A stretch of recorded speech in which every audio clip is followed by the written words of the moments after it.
So in terms of the weightlifting that you did, right? Did you feel your glutes the same way as what you're doing now?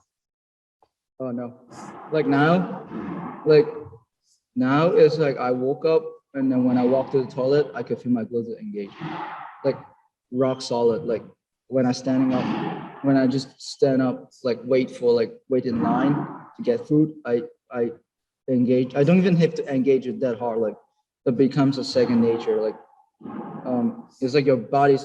You don't need activation because your body already. You're supposed to be activated the whole time. Right, which is subconscious, right? You don't have to be Yeah, aware of it, just trigger by itself. instead of like doing all the let me do all the band, you put a band in between your knee to squat to activate your glutes, or you do like clamp like the one you do like glute bridge to activate your glutes, or you do like some stretches to lengthen the muscle to this and that, like the pre activation, the increased range of motion. Like you're supposed to have that every day, and It's then when you natural. go, yeah, when you go to play your sport, like you're supposed to be walk right in, do a little jog, you're ready to go. Right. So now you know the Yeah. difference, and now you know why we have this message of you don't need the activation. Once you build that fascial connection, you have it. Yeah. Right? So it's something tangible. It's not something like a figment of your imagination. Yeah, but it really takes time. And then when you feel it. Like then, but like when you, I mean, I understand. I also understand why people like are so against it because they've been embedded in one mindset for so long, and then when someone tells them they're wrong, they're like, "Why? What are you talking about? Like I've been spending like years on the one thing." But like you got to be open mind to like learn new things. Right. So what made you different than the people? Like you said you could understand why people couldn't accept it, but what made you be able to say, hey, I'm going to try this? Because I tried it and didn't work for me. Okay.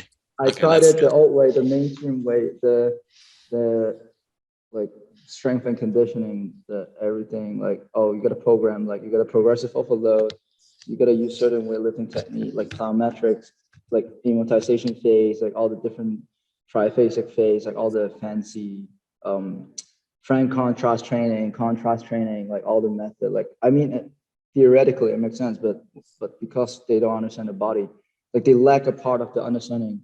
That's why it doesn't work. Like it works, but it doesn't work at the same time. Yeah. Like, yeah. So I mean, I was one of them because I really want to improve. Like I really have a mindset determined, and then I found out, oh wait, I have to turn around 180 degrees because like I feel like I'm going to a dead end. Like you Right. just keep going to a dead end, and when you turn around, you go to open the other door, and then yeah, sometimes like gotta be humble and then know that you're wrong, and then give it a try and be patient about it. If it works, it works. If it doesn't work, find some other ways. So you're studying to be a PT, right? You're a kinesiology major? I'm a health science major, but I will do PT grad school in the future. Okay. Like I'm Well, trying to find a PT job like this summer to like try to like PT aid. So the new sensation is you don't feel it until you feel it, and then it's also where do you feel it? like the glute sensation, the hamstring sensation, like um, it feels very different, and then you won't get it the first try. Like it takes a lot of time. You'll feel it some days you won't, but in the long run you'll keep progressing, and then you'll like start getting the correct sensation. And then for me, the second 12 weeks is really about getting a lot of my adhesions down, like that I don't even realize in my first 12 weeks because I don't know it exists. And it's also important to like rest a lot. It's like very counterintuitive to like, because like in the mainstream, like the weightlifting, like the whole community is all about like hard work, keep working hard, keep grinding. But then it's also the truth is like, there's no point of working hard if you can recover from it. Like I learned it my hard way because it's very hard to not work, like to not keep working every day because you have to let your body fully rest. It's like taking one step back so you can take two steps forward. Like that's the mentality. And then I personally feel like I'm heading to the right direction. but I also know it will takes time to getting a real change, because that is like a permanent change. You will, once you like build the correct fascial connection, and it's going to benefit you for life, like your whole life. You'll experience a different sensation then. Yeah, it's a generational kind of change, because once you build it, you don't lose it, and it's But there. it really takes time, and patience. Right. And how much weight were you lifting before?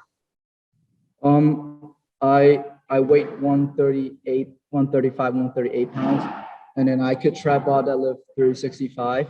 I could back squat 315.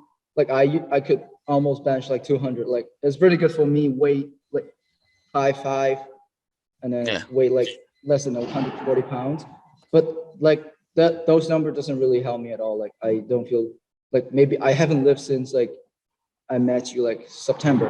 Like I haven't lifted a single weight since September, but it's different. I just feel better. Like, Yeah. Do you feel weaker? Like a lot of people, they think, okay, fascia training is just the fascia. You're gonna lose the muscle strength. Do you feel weaker? like the definition of strong is not how much. It's not depends on how much weight you lift, but depends on how you feel every day. Like you feel like everything. Like when you're in the field, when you don't need big muscles to move fast. You need the body to work together as one unit to move fast. Like if you define that's a strong, I have smaller muscle, but I'm able to, using my whole body, integrate into one unit to defend against bigger guy. That's called strong to me. Like using the force from the ground, like able to utilize the force from the ground to like hold off the ball, like like Iniesta, like smaller players, like they are strong, but then they don't lift big weights. Like that's strong. Like I feel stronger, but not like in the weight room. Right. So what is